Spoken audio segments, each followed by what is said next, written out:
I was basically backsliding to the degree that my heart had just been literally just devastated by a major situation that I had gone through previously, and I was just so distraught and torn up, and my heart was just basically just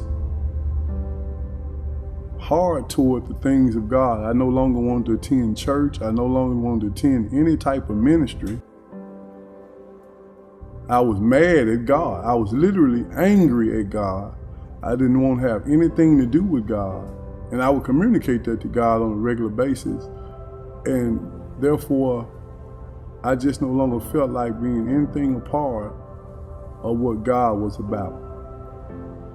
And so that really just had my heart just aching every day. Even though I was mad and angry and in a backslidden state, on the inside of me, I still longed to be a part of God and the things of God.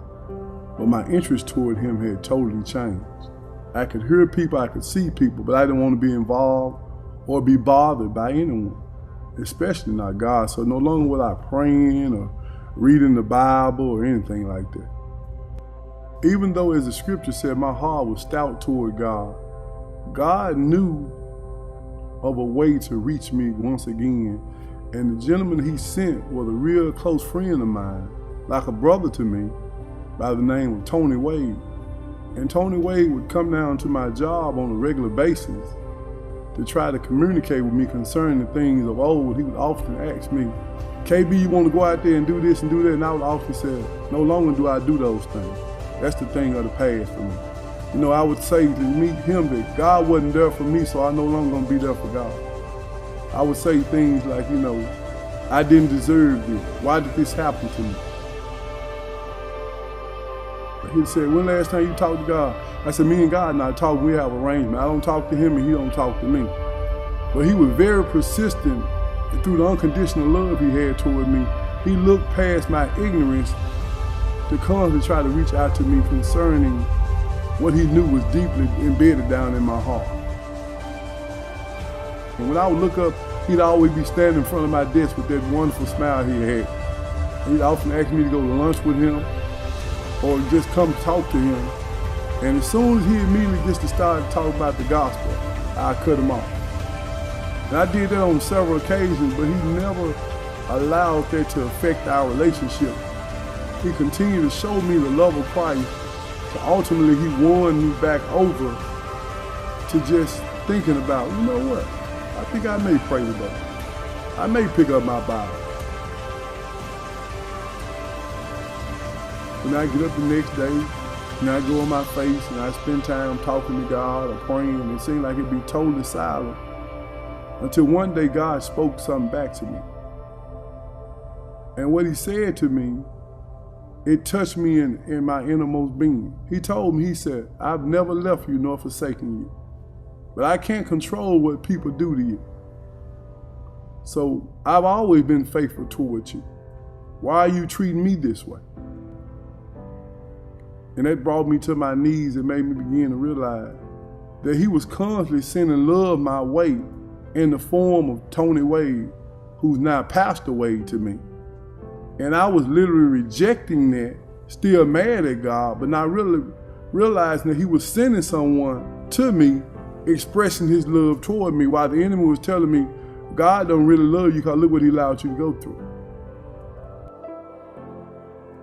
And so in his persistence and pursuit of me to bring me back to the Lord, based on the assignment that God had given him, it began to win me back over. My heart began to soften back up.